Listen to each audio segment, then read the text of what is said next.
Hello, I'm Chris Flisher, and welcome to Turning of the Wheel, an intelligent, lively discussion on astrology, art, and adventure. Timing is everything, and as the great wheel turns, we are best prepared when we are best informed. Join me as I explore the current planetary alignments and offer insights for coping with change. Educational, informative, enlightening, the Turning of the Wheel is a welcome pause in your daily swirl of constant change. Through intelligent discourse, inspired guests, and educational segments, I will help to enlighten your knowledge of astrology and guide you to accept change as the great wheel of life turns. Call in with your questions and speak with some of the greatest visionaries in the time-tested practice of astrology. Turning of the Wheel, Astrology, Art, and Adventure with Chris Flisher, each week on Turning of the Wheel podcast.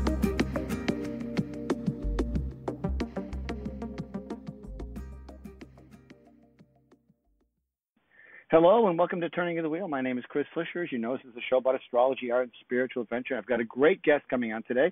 I happen to be quite by surprise. A good friend of mine out in Las Vegas is having a visitor from across the great pond, as they say, and I was opportunistic enough to take the opportunity to interview her today, so it'll be great to have her on. She'll be on in a few minutes with me.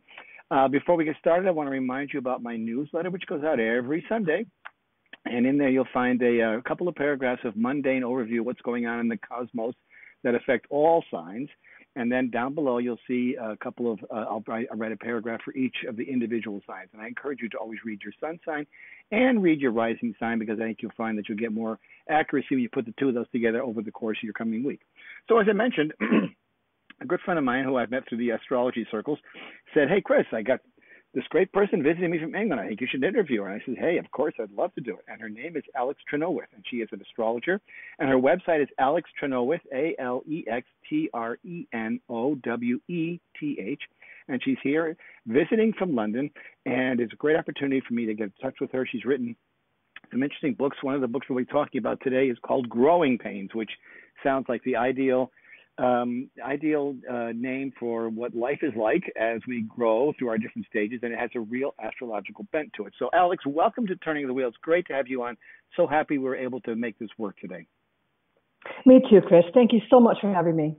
Sure. So tell us a little bit about growing pains. I mean, to me, that sounds a little bit like looking at the chart of about a 10 or a 12-year-old and then seeing what it's like going through adolescence, trying to find your way. And I'm just making assumptions, but that's kind of how I would see it. How do you explain growing pains through the eyes of the astrologer? Well, I'm also a teacher, and I have a pretty frustrating experience in teaching, in that I was actually banned from telling people I was an astrologer.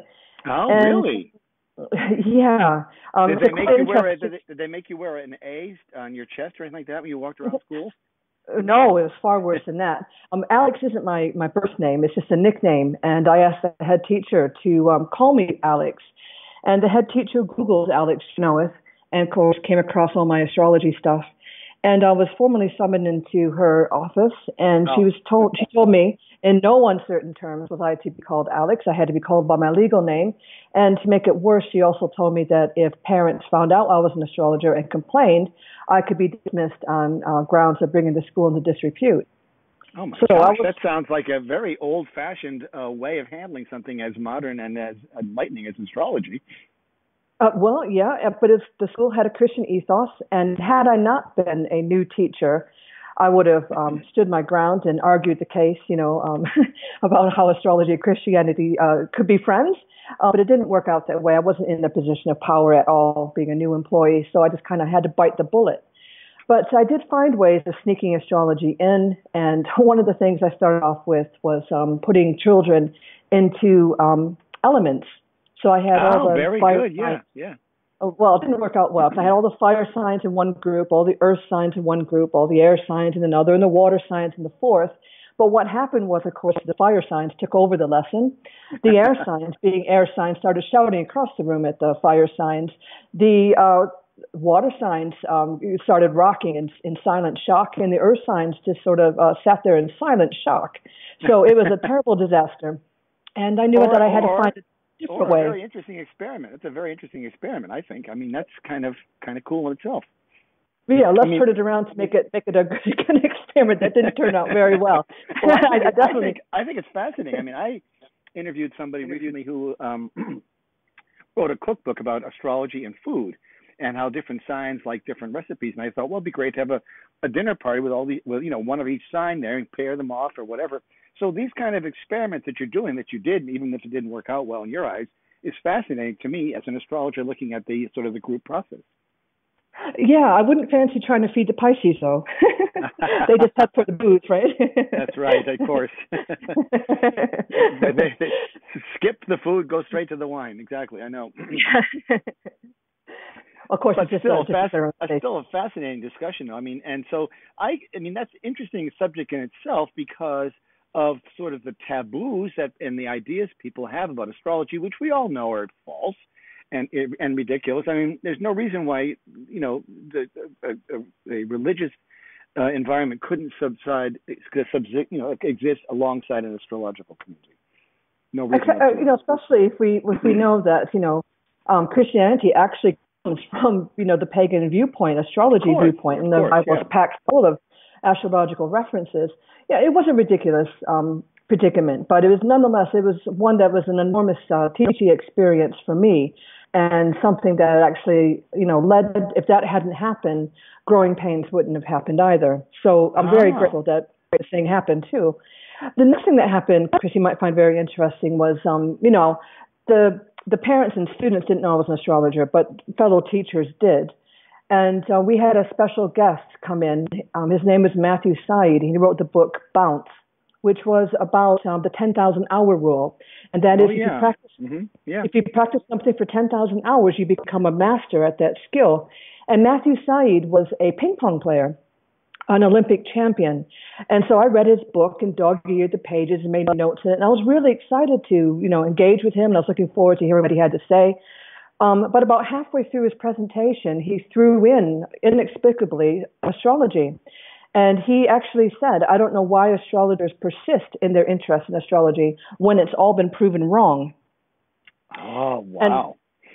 And I just sat there thinking, wow, I was thinking to myself, oh, I got my 10,000 hours in astrology. I'm a master astrologer and all this stuff, but I've been at it 30 years and la, la, la. And, of course, all my colleagues turned around to look at me. And now I got Mercury in Leo, and I just couldn't take that kind of pressure. So I had to say to him, well, Matthew, as a non-ping pong player, I wouldn't dare say or question whether or not ping pong was a sport, let alone a sport for a man. And I think that kind of got to him a bit.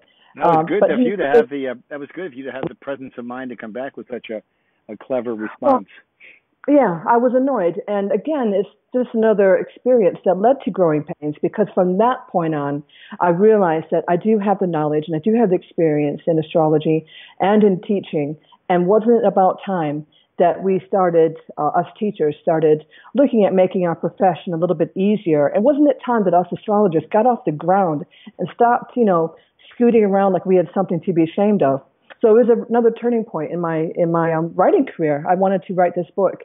So growing, it relates to Jupiter, expansion, and pains, of course, relates to Saturn, our limitations. So the book itself is about the Saturn and Jupiter cycles, from infancy all the way up into the rest of our lives, really, about how these two cycles interact and cross over at important times, such as adolescence. Yeah, it's important too, because I think speaking as a teacher, which I think I find fascinating, because I've always held the contention that astrology would be the ideal thing to have in the counseling department for kids trying to decide what they want to do for occupation. So I find it to be perfect that you would be there, and I see that whole combination makes a lot of sense, because this is really where I think astrology, it does great service for people because of the fact that it can give that insight into personality proclivities and, people who have assets or liabilities in their charts. We can clearly see that, and it'll be a great insight. Interestingly enough, many of my clients over the years, ironically, have been psychologists, which is a perfect and very natural resource or a place for them to pick up on astrology because of the fact that it studies the human mind and the human condition and emotions so closely. Absolutely. And, the way I was looking at it too, in adolescence, there's the Jupiter return around Right. 11 years, 8 months. Yep. And that's when children go to the bigger school, Hmm. in the UK and in the US. They go to the middle school in the US, or they start secondary school in the UK. So they experience, larger classrooms, more teachers, more subjects. They experience students that have different belief systems than they do, and they start to expand and start to grow, and their brain development starts to really take off during this time as well. And then a couple years later, around the age of 14 to 15, they have the Saturn opposition, Right. which in neurological terms, it's all the paring down of the brain development, focusing it more. And in the UK is when about the time that we ask students to choose which subjects they want to study for exams. Hmm. So to me, it all kind of ties in very nicely. It triangulates very nicely into, a good supportive theory about, how neurological development, astrological research, and psychological development all kind of coincide. There's no small coincidence in that, as you and I well know. That is exactly Yeah. why astrology does work. So Yes, that absolutely. that's the fascinating piece of it for me. I love that, and I think the Jupiter return is a great cycle because I remember, there is a time in life, you're at the 12, 11, 12 years. It's a very awkward age, but it's a great time to sort of come into your own. And some people do better at times like that. And I've always held the contention that depending upon the child and the circumstances, that sometimes if you could delay the child for a year, like in the United States, we can hold a child back before getting into kindergarten. If they're not quite ready or they don't seem to be socially ready to enter into it, we hold them back for a year. And that whole year of advantage time gives them an enormous boost as they go through school later on because they've come into their own. They establish a sense of confidence at that age, and they enter school instead of being 5. Perhaps they may enter school at 6, and no one really has to know that they're not kindergartners or not, and they grow up in that framework, and they come into the world much more grounded and better to adapt to the school because school is a big change in many ways for all of us. Oh, absolutely, and that is the meaning of Jupiter, isn't it? Yes, And yes. the other thing, just to say, the year of a year in the life of a child, a 5-year-old, that's 1/5 of their life. It's a lot of time. I might not seem that much for an adult, but to a child, it is.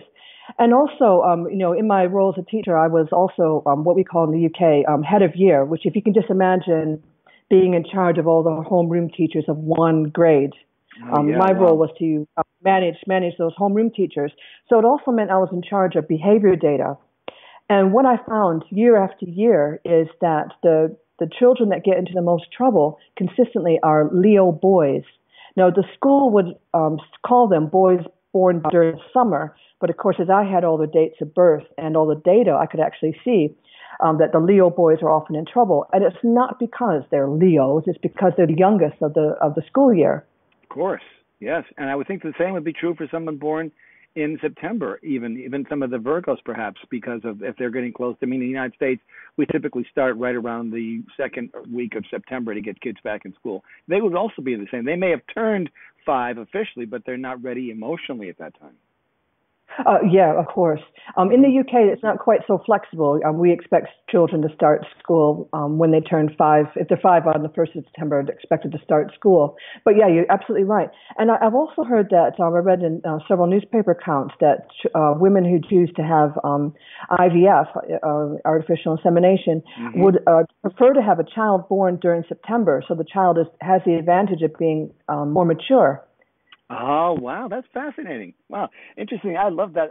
See, and this is why it's very hard for someone who doesn't understand astrology. Not, I don't see how they can't understand these logical components that we're talking about because they are real time cycle markers that give us a great insight into who people are, why they are, where the way they are at the time that they're there. It's just phenomenally accurate, and it's so enjoying and refreshing to see as you've taken this through the lens of a teacher as well as an astrologer because you've got an enormous amount of data. You've got a huge pool of information that you can draw on to see all kinds of things happening. Absolutely. I mean, the other thing that I noticed, having all the behavior data, is that I know that the Jupiter return children receive more reports of poor behavior from teachers than the older children post Saturn opposition.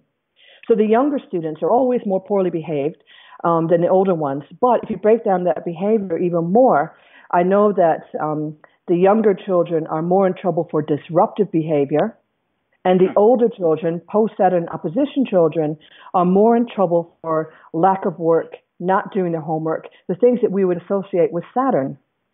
Interesting. So that was the Saturn opposition sort of had them opposing this sort of restructure and the responsibility piece. They were opposing it, literally opposing it by not doing their homework. Absolutely. And, it's our first real taste. I mean, we get a little taste at the Saturn square at around 7, but it's the real first taste of, the work life, getting prepared for the future, and maybe a taste of their own immortality, which is they're going to have to face up to when they really hit the Saturn return at the age of 29, 30. So the way I explain to people that I'm working with is it's not just about star signs, sun signs astrology. It's about looking at the whole entire cycle of the planets and how they interact together. Because the other thing, Chris, is so the children have the first Jupiter return at around the age of 11 years, 8 months. And a couple years later, Jupiter will again have a sextile to that natal Jupiter. But at the same time, they have the first Ptolemaic aspect, bisextile, from an outer planet to its natal position, and that's Uranus. Right. And that happens around the age of 13. And my behavior data tells me, and the qualitative research I've done from teachers dislike teaching 13-year-olds because they find them the most difficult to teach. And I just think, wow, okay, that's all to do with this rapid brain development. We also know that age also starts to pull away from authority figures and they start to look at their peers more for guidance. And we all know how teenagers are when they're together, and the bad decisions that they can make. And, so that 13, 14, maybe 15 years can be a very challenging time for parents until that child matures a little bit. The brain development starts calming down, and that child starts to learn that there are consequences to their behavior. They can hurt other people's feelings, and most importantly, their neurological development. That means their frontal cortex is more able to help them see what the consequences of their behavior is developed. Yeah, and I think the way that you've correlated it so beautifully with astrology makes so much sense. To me, of course, it's a no-brainer. I've always understood this, but I love the way that you've brought that in because I think people can relate to having children. Obviously, they can also relate to the stages in which their children are going. And I have had parents contact me saying, "What is going on with my son or my daughter?" I say, "Let me look at their chart," and I explain it to them, and it does provide a sense of understanding. And I find that parents are far more willing to tolerate this behavior because they know that it is temporary. And if you can guide that child knowing this at that time, you can come out with a much better relationship because this is one of the beauties I've always thought about astrology is that it does allow us to explain a behavior in many ways that is out of our control. If you're, like you mentioned, if you're a Pisces, you're not going to, you're going to have a whole other set of agendas, say, than a Leo or a Taurus, for example. It's just going to be a different set of logical thinking, and I think this allows us the ability to accept that understanding of who these people are, and then, as a result, tolerate and understand and forgive them more. Yes, and we need to bear in mind too that the brain development adolescence, we're only just starting to really understand what happens neurologically in adolescence. I mean, over the past 10 years, things have changed radically because we used to think that only infants underwent rapid brain development. And we blamed all the teenage angst and poor behavior on raging hormones. What we now understand is actually down to the neurological developments. Mm-hmm. So, the brain is transforming from this inner reptilian, brain into a fully thinking brain. So for a teenager of those ages, it's like having a Lamborghini with a beginning driver's license. Yes, exactly. That's a good analogy. And I really think that we need to cut them some slack. And we can't just, wring our hands and throw our hands up in the air and say, oh, they're going to grow out of it. They'll be fine. We must be proactive as authority figures to helping to continue to guide, not get in their grills, because that's not fair either, but be aware that, these children, even though they might act and say things that push the authority figures away, they still need us to be there for them. And we still need to make sure our office doors are open to them. And while I'm on a bit of a tangent, I just want to say how pathetic, I think, our pastoral care system is. I know that we have one or two school counselors that are meant to serve the needs of 1,000, 2,000 children in a school. And I just think that that is absolutely pathetic. Yeah. And we need more counselors and more people who are able to help children. And, we need to come away from this idea of this factory school model that we've developed in the 19th and 20th century. Look at how far technology has developed over the past 10 years. Now, compared to our old schoolhouses, the way they used to be during the Industrial Revolution, to the way they are in modern school education, it hasn't changed much. It's still one teacher in charge of 30 children teaching a curriculum that is allegedly standardized and meant to meet the needs of all the children. We're coming away from that, thankfully, but that puts a lot of pressure on teachers to offer this bespoke education, which is why we're in this situation where teachers don't stay in the profession long enough to become good at it.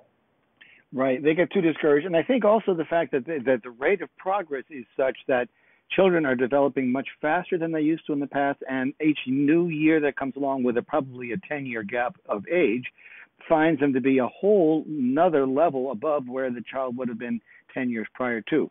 In other words, a child born in the year 2017 is going to be far more adept at the whole computer interface. The whole digital revolution will already be ingrained in them. It's sort of built into them when they come into the world. When that child arrives at the classroom, the teacher may be old-fashioned in some respects, or not old-fashioned, not the right word, but at least out of touch, out of step with them, because they are learning at such a rapid rate. And I think that rate of education is ramping up and increasing as time moves forward. In other words, I think that is a difficult thing to try to keep up with.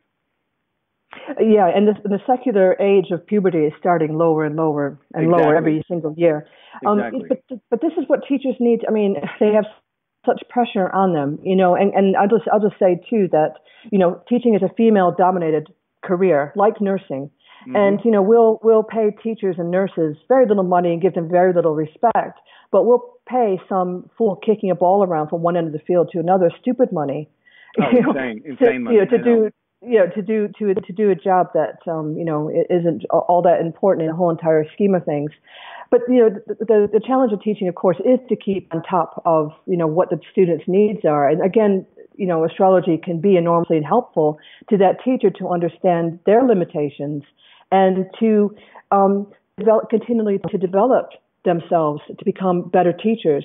But I don't think anyone's going to argue with me when I say that we need to have experienced teachers in the classroom. The young 20-somethings, of course, have something very important to offer, but also experience, is undervalued in society. Experience is very much undervalued, and I have been the victim of that discrepancy simply because of the fact that as an older male, a lot of my employment opportunities disappeared over time because of the fact that I was considered to be too old, even though experience in itself is far worth anything that you can get out of a piece of paper from a university. It's far more valuable to have the experience, and it's a shame that isn't the case. Yeah, it is, and it's different for a woman, of course. I experienced a lot of prejudice too. I'm in my 50s, so things were a lot more difficult now that I'm older than they were when I was younger. The Saturn cycle is fascinating, and I tell teachers and parents, if they're not aware of their own Saturn vulnerabilities, their children and pupils will be. And those students will find a way to get on your nerves quicker than anything, to find your vulnerabilities and find your sore points and to capitalize on them, distract you from your abilities as, the buck stops here figure. Right. I think it is a strong, it's a very difficult role, and I think does fall back to females, as you're right, and they are underpaid. And the fact that there's this disparity between, a soccer player and a teacher is insane. This is a universal problem. It's not just an English problem. It's a universal problem, and it's just as bad here as it is in the UK. But I think that the idea of your idea of having this wealth of information at your fingertips must be fascinating from the standpoint of being a research astrologer, because you can cull so much trends and cycles and information from what these kids are doing as you watch them grow, especially if you know all their birthday. You can sort of segment them out into groups that way. I think it's a fascinating way to really bolster your information about how accurate astrology is. Yes, I just want to point out though, as a history teacher, I can have up to 480 students over a 2-week period. So what I operate as an astrologer is what I call the triage system, and I know the Jupiter and Saturn of all my students. It's just something that's very easy to keep track of in my mark book, which is I have the students' names in not in alphabetical order, but in birth order. So at the very least, I know who my older children are, who my younger students are. That's enormously helpful. Then I put a little few symbols in that mark book to show where, say if I have Jupiter and Aries students or Saturn and Pisces students, it's really easy to keep track. Or sorry, it's Jupiter and Pisces students. It's really easy to track. Yeah, I'm interested. What's the one key planet that you watch the most when you're tracking students? Okay, so for teaching, if I'm planning lessons for a particular year group, because we teach children in year groups, and Jupiter, goes through each sign about once a year, and sometimes it changes in the middle of the year. But I look to Jupiter to help me plan my lessons. So if let's say I got Jupiter in Aries students, I know that these students really like competition. They like fast-paced lessons. Now, I know that I can't offer every single lesson at a breakneck speed, but at least it helps me keep aware and keep track of and do the paperwork for why I'm doing and justifying why I'm doing what I'm doing for the records.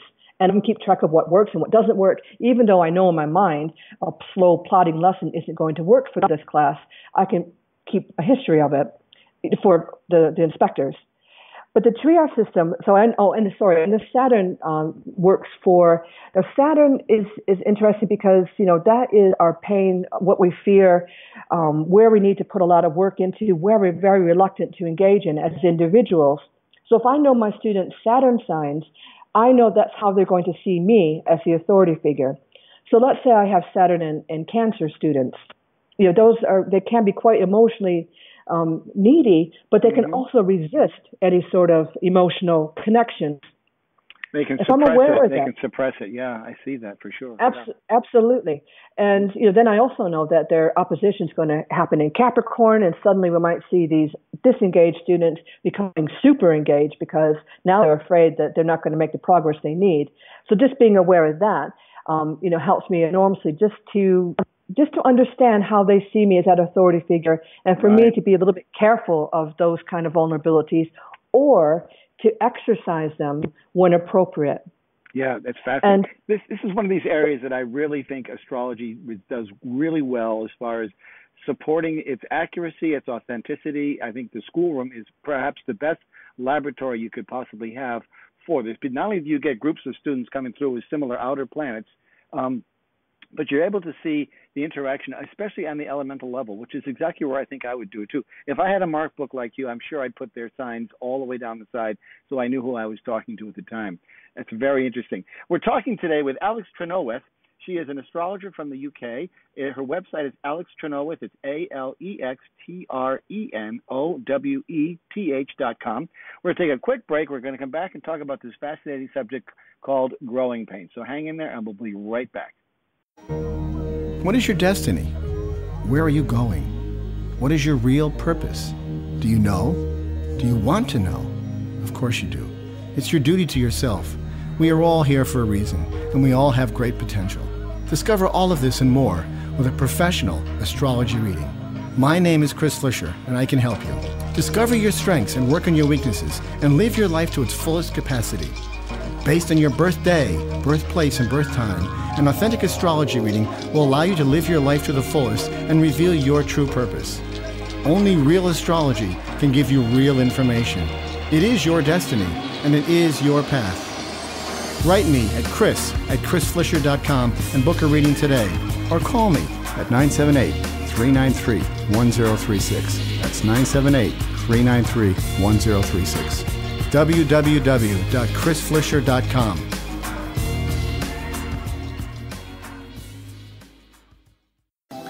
Astrology is the science of spirit, and it can serve as an invaluable aid in making the difficult choices in life and seeking truth in all the directions we choose. It holds the potential to allow each of us to evolve to our highest potential. It is the logic of the universe, the code of existence, and the pathway to true wisdom. It is our duty to draw from it the instructions for our lives, and to live them to our fullest potential. As the great wheel turns, we are best prepared when we are best informed. As the world shrinks and our barriers come down, diverse cultures are striving for harmony, balance, and peace. To ease the transition, we need to expand with color, light, and tolerance. Now, you can become a global citizen and embrace the color and clear spirit with the divine artwork of the mandala. Mandalas are a timeless artistic offering for creating unity, harmony, and peace. My name is Chris Flisher, and I've spent years creating mandalas, and they are now available online at www.turningofthewheel.com. Come and experience the world of color, form, and function with t-shirts, coffee mugs, note cards, and limited edition prints. These vibrant, lively paintings and products express optimism, oneness, and spiritual balance for all who use them. www.turningofthewheel.com. That's www.turningofthewheel.com. And enter a world of possibility and color.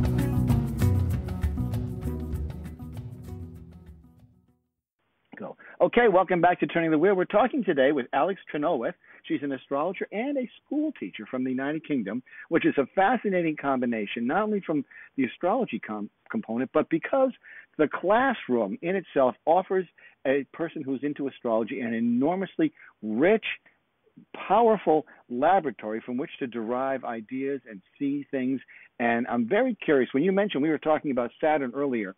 Now, all through the course of the last year, in the American political situation, I was always referring to Hillary Clinton as the Saturnian character and Donald Trump as the Neptunian character, which actually fits better for him, but also fits her because she has that sort of school marmish kind of be good kind of demeanor. And I'm wondering, all during that time, how the Saturn role played out in the square to Neptune over the past year or so when they were in really locked in step there. I saw it perfectly unfold on the U.S. political system because we have this oddball Donald Trump walking out on stage in the middle of a fog. Classic Neptunian guy, lost in the unreality, the surreality of the reality television show. And then we had Hillary Clinton being this sort of school marmish, responsible kind of person, stiff upper lip kind of person. So I'm just curious how you saw that construct of the Saturn square Neptune in your own classrooms over the last couple of years. Well, I wouldn't have those students in my classroom, but can I just say the school marmishness in Hillary Clinton comes from, she has Saturn in Leo, I think, which, kind of puts her in that. I'm always fascinated with, strong women in this. And she, of course, has the Saturn conjunct Pluto in her chart. It's really, we call it the backbone of steel. We don't know the time that she was born, but I think this really, plays out this powerful energy that she exudes. She also has Jupiter in Sagittarius. Jupiter in Sagittarius of course, rules that sign. Right. And so we also see this sort of zaniness.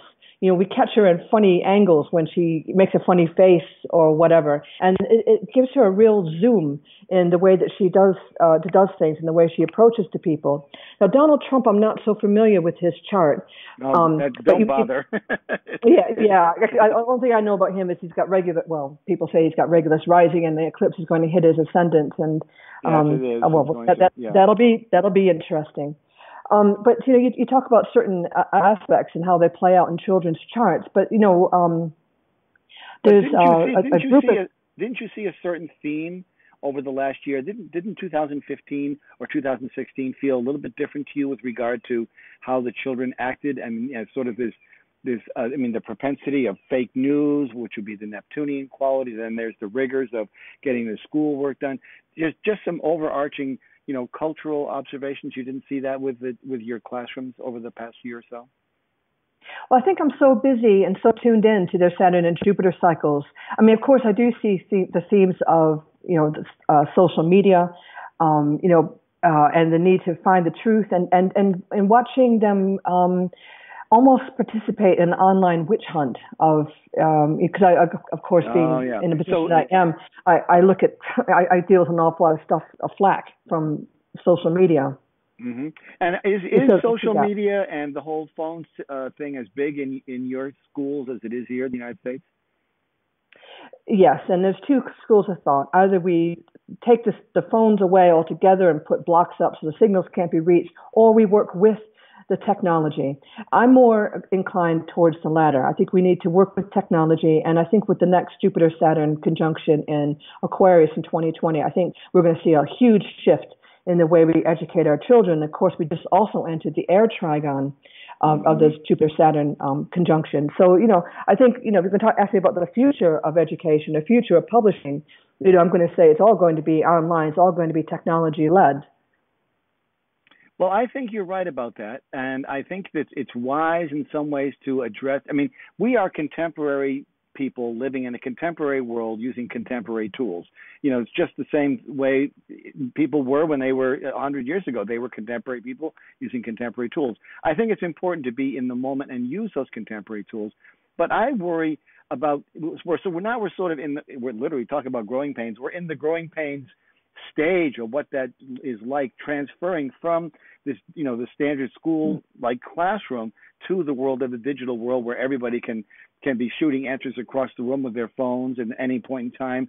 I would find it to be distracting. In much the way, if you go to a concert these days, I went to one last week, and everybody was standing up there filming the band on the stage and texting rather than actually watching the band. And I thought that was great because they say, well, I was amazed. I didn't think it was great. I was amazed that it was happening. I was surprised because I say, wow, why wouldn't you want to see this? Now I'm older, so I said, why wouldn't you want to just live this instead of taking it home and then watching it on your computer later that night? And you can say, yeah, I was there, but were you there if you were so busy, preoccupied by filming them? So we're at that very mushy stage between fully embracing it and sort of hanging on to the past. There's merit to both, I think. And I think probably the answer will be sort of a homogenization of the two somewhere, I think. I don't know. Yeah. I was watching a rocket launch at Cape Canaveral when I spoke at the Kepler conference in January. And I filmed the rocket launch on my phone. And that very thought entered my mind. But my heart was like, I want to share this with all my friends. I want my friends to be there with me and see this too. And I think there's that element. But anyone under the age of 24 only knows life of the internet. Mm-hmm. You and I, we had a life away from the internet. Right. One of the most breaking things working with teenagers is knowing, because I see horrible things on mobile phones that have been confiscated, or children come to me to complain about things. I know that pornography has ruined human relationships. And listening to girls talk about, what boys expect of them, because boys, of course, have watched everything happen in the pornographic world. It is really heartbreaking to think, it's totally gone. It's changed. It's totally gone. It's not the same. It never will have that. Innocence is lost at this point. Absolutely. And, it's sad to say, but, no child is immune. No matter how much we try to protect them from this, it's there. And, in the mid-'60s, there was a character called Mary Whitehouse who constantly talked about, the dangers of, exposing children to technology.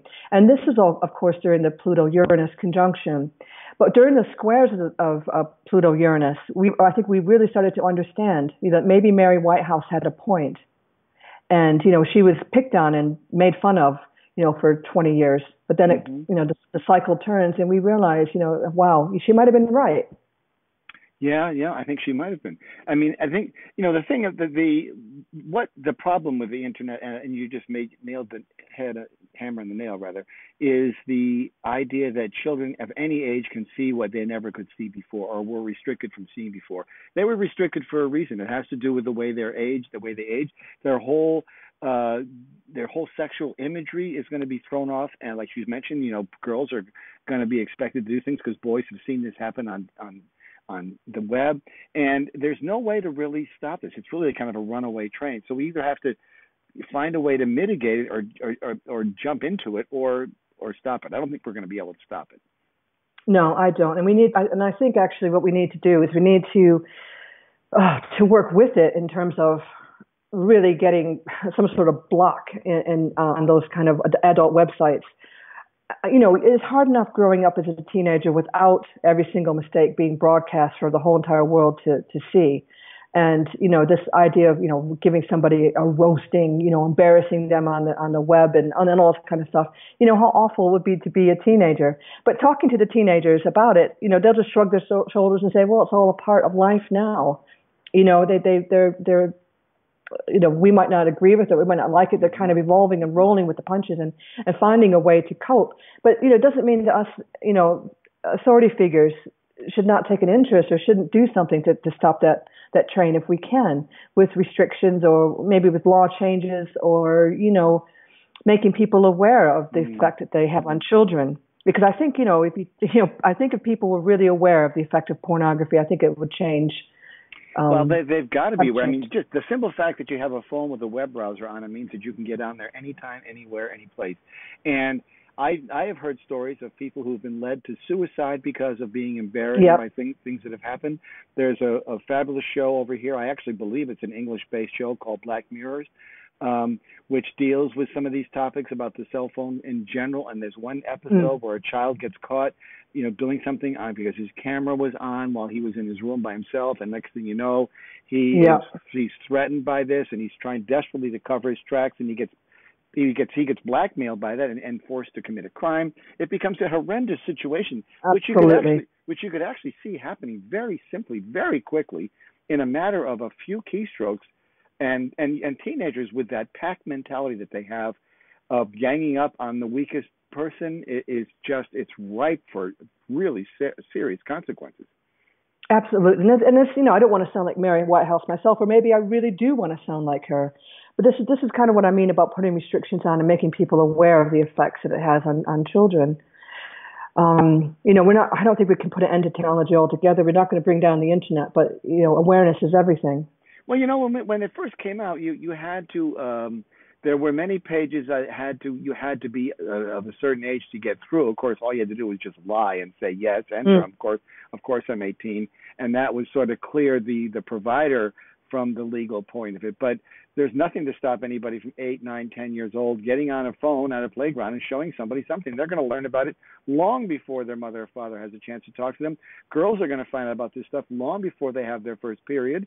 It's going to be, I'm sure it's already happened, and it's going to be really a tough time for them to grow up. But I suppose we could say, well, progress has always happened. They said bad things about radio when it came out. They said bad things about TV when it came out. And I suppose this is just another one of those devices. But I think the conversation has changed because it's sunk to a different level now, where very private things are now very public. And that's probably the biggest difference. And I could tell you, too, when we teach sex education, we don't talk about pornography or the effect that it has. And I think that we should do. Oh, my gosh, of course you should. Yeah, you got to bear that right down. Yeah. I really wish that, I hope that changes. We got onto a very grim subject, but I guess I mean, it's okay, because I think it is all part of what you're calling growing pains. I think these are the very difficult times to be growing up in. 10 years from now, they will have either found a way around this, or they will have had the foresight to say, well, let's put blocks inside schools so that everybody, and I think this should happen at churches, it should happen at theaters, it should happen at any place where you're in a public forum. I actually think it should happen at concerts as well, where once you walk through a barrier, like going onto an airplane, all the phones are shut off. And only emergency calls would be able to get through. And there'd have to be some sort of technology.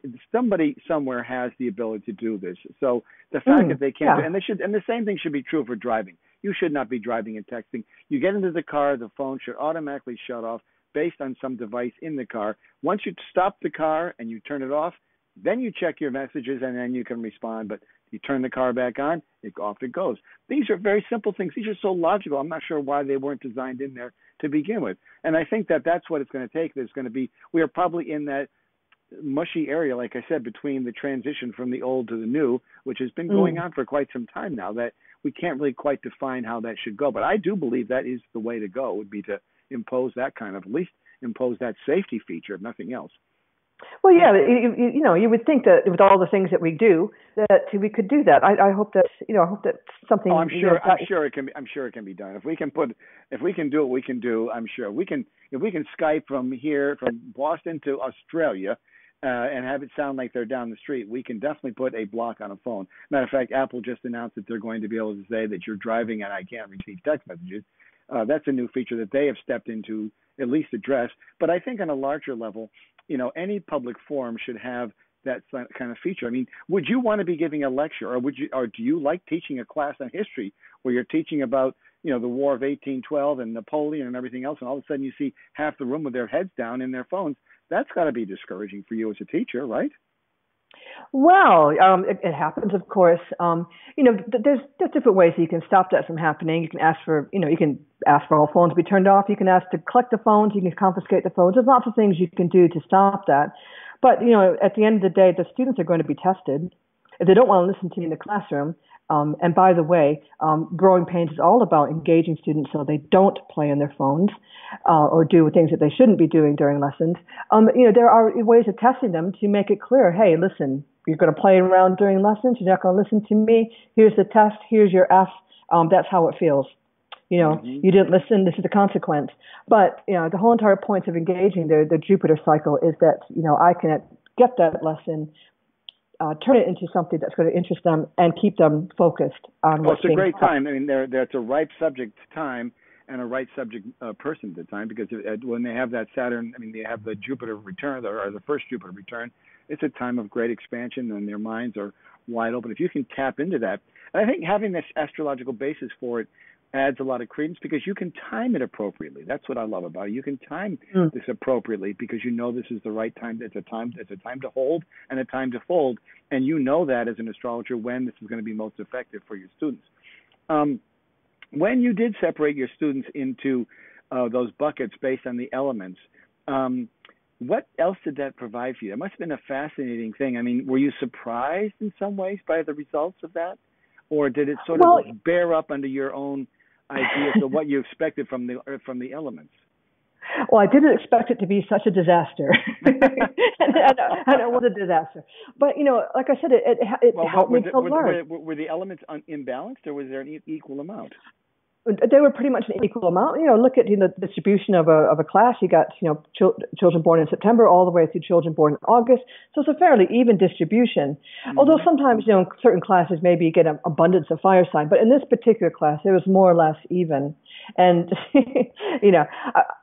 for this reason, when I group students, I do look at their elements.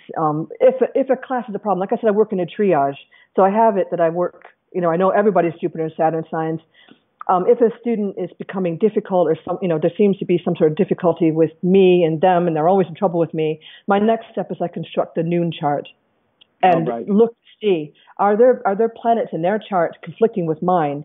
And as the authority figure, the person in charge, the one with the most experience, I can adjust my behavior to accommodate that child until they can kind of come around to the way I'm doing things. It's my responsibility. I'm the one who has that maturity to do that. It's not, me imposing my personality on them. I think that's incorrect. Mm-hmm. And the next stage of the triage, the final stage is, if I got a child who's really playing up, it looks to me as if, maybe there's some addiction problems that are developing. If they're involved in crime, my next step is I'm going to call the parent. I'm going to take the risk. I'm going to ask, can we come in and can we look? I'm going to admit to being an astrologer. Can we get the child and the parent in? Can we look at some things? And, I'm going to maybe not go through, a proper consultation, but, try to give some advice to help that child get themselves back on the right track. Are you successful? Are you successful in that regard? I mean, are parents reluctant to talk to you about this? I've never had anybody report me, thank goodness. But have they shown interest in it? Yes, because they are at their wit's end as well. And, teachers crack me up because they'll try, this psychometric test and that one. But when it comes to astrology, it's just a medieval superstition, but in my particular technique and the way that I work, and I haven't had a failure. And, wow. But, taking this risk comes from a really terrible story. I hope I have time to tell this story. Sure, yeah, go ahead. I was walking home from school one day, and I live about 20 minutes away from the school. And it was early evening. There was lots of police cars and fire trucks and lots of commotion going on. And I thought, dear God, this must be something to do with one of my students. And as I approached the scene, I saw a body on the ground with a sheet over it. Oh my God! And I thought, oh my God, this is one of my students. So I asked the police, what was going on and can I help? I'm a local teacher. Is this one of my students? And the policeman couldn't really say anything, but he did indicate it's something to do with my school, but he couldn't say anymore. So I went and did what every modern parent teacher does, and that is I went on social media, and I found out very quickly that the body under the sheet wasn't one of my students. It was actually the victim of one of my students. And the next day I went into school and at the staff briefing, and the head teacher told us that if any student talks about this incident, we were to refer them to the school counselor. And I looked down this long row of teachers to the one and only school counselor, and I could only think, my God, how ill-equipped we are. Mm-hmm. And I just felt that, as an astrologer, how wrong of it is of me to stand by and do nothing when I've been trained in two particular fields. I have experience in training in both fields, and I think it's wrong for me to stand by and not do something. So, from that point on, I really felt that, astrology can make a difference. And, I'm doing a bigger sin by trying to pretend that I can't do anything as opposed to using astrology to make a difference. Right. And that's the way I've always worked since then. And yeah. I don't really care too much if somebody wants to have a go at me because it's not professional astrology or, I'm doing something wrong. I don't really care because I don't have to deal with the guilt of not doing something. Right. That's so that's point. The way I operate. And, I always approach the chart as a collection of stories. And I think those stories are different for each person, but they have similar components or themes that are overarching, which you get based on the house placement and the way they're aspected as well. But those stories are incredibly rich. And I think all we can do is by opening up the idea of presenting stories to parents about why so-and-so may be acting so-and-so, and tying it together with a parable of sorts, an astrological sort of, parable, I think it makes a great deal of sense. I'm curious, though, in your work, you do have access to birth dates, but you don't have access to birth times. Am I right about that? That's correct. I have to bite the bullet and ask the parent for the time. Yeah, and that almost gives away your game, right, in some ways? Well, it's better than, having to bear the guilt of a child who goes off the rails. And can I just say, too, the noon chart can be a powerful thing, too. I'm only looking at Jupiter and Saturn. I'm not looking at houses, and I'm not looking at the inner planets, which aren't my business. I'm only looking at Jupiter and Saturn to see if there's aspects, to see, what the ruler of Jupiter is, that kind of thing, where it falls in the chart, because that can help enormously, too. So I'm not digging into a child's personal business most of the time. And bearing in mind, I'm talking about my triage. There's very few students whose chart I'll pull up the noon chart for, and even fewer that I'll pull up, to call the parents and ask for the time of birth. I'm only talking about a few. Well, the only reason I would say the time of birth, I know it gets a little bit dicey, is because of the fact that I think it provides a great deal of insight into the ascendant, which I think is a very strong component. Oh, absolutely. You could be fooled by an ascendant from one person and never knowing. I have been fooled by that. I've been totally convinced that a person was such and such, and then I found out that they're not, and that was simply their ascendant. So I think that's a very valid thing.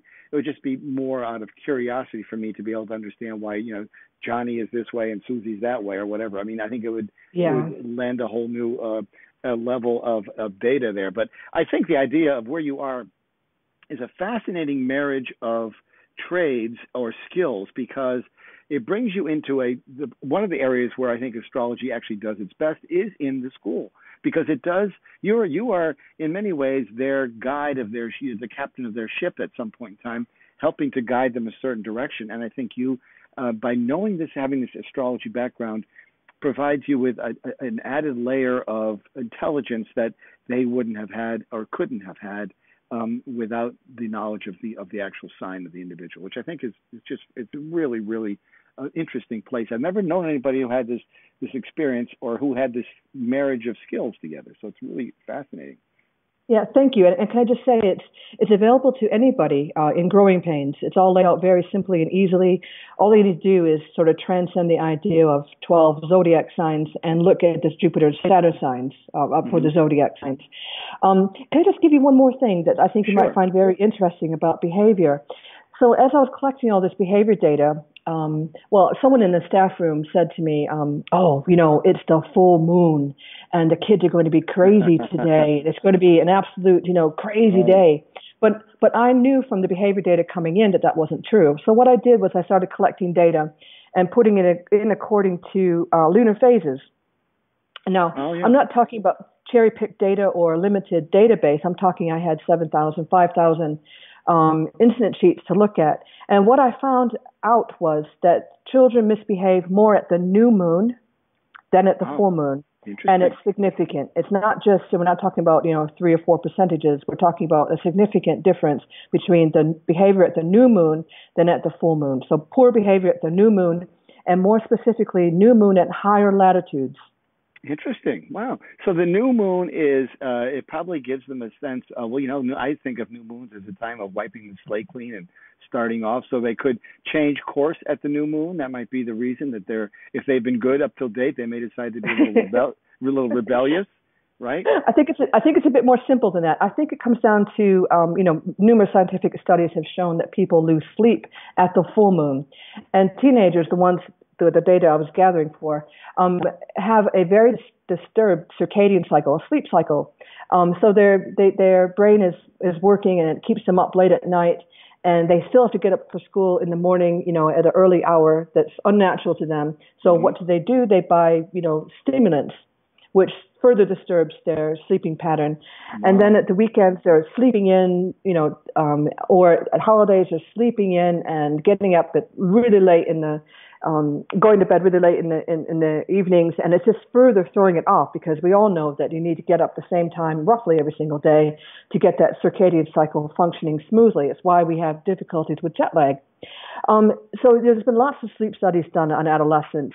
But I think that, at the new moon, students are just better rested. And maybe teachers are better rested too, and they can jump on and record the poor behavior as well. But this is an enormously great tool for teachers to use. We're talking about targeted intervention, better at the new moon when students are wide awake, because I personally believe that a naughty child is a bored child. Yeah, I think that's probably true, and that's called from years of experience. What a fascinating subject! This is really, truly, you are really in an interesting area of studying of human behavior, because being able to have this laboratory, as I mentioned, and then applying astrology to it with your own background, I think it's a fascinating marriage. My guest today has been Alex Trenoweth. She's an astrologer and a teacher, and her book that she wrote, appropriately named Growing Pains, which accounts for the times we all go through our lives where life gets a little bit difficult, and yet we have the beautiful explanations that astrology provides for us. So it's been great to have you on today, Alex. Thanks so much. Her website is Alex Trenoweth, AlexTrenoweth.com, AlexTrenoweth.com. Her book is Growing Pains, a fascinating discovery of humans evolving through life, going through time cycles and changes, looking at the role of Jupiter and Saturn in there. Really, really interesting stuff. And anybody who's a parent and wants to know how to cope with their restless teenager, this might be a very good place to look. So I encourage you to delve into it. Astrology is incredibly accurate, but you're asking the wrong person when you ask me. So anyway, thanks so much, Alex. It's been great speaking with you today, and I really appreciate your coming on. Thanks so much for having me, Chris. Thank you. That's great. Yeah, thank you. You've been listening to Turning of the Wheel with your host, Chris Flisher. To schedule a reading with me or to order artwork, you may visit my website at www.turningofthewheel.com. That's www.turningofthewheel.com. Or you can call me at 978-393-1036. Thank you. And as always, be open to possibilities.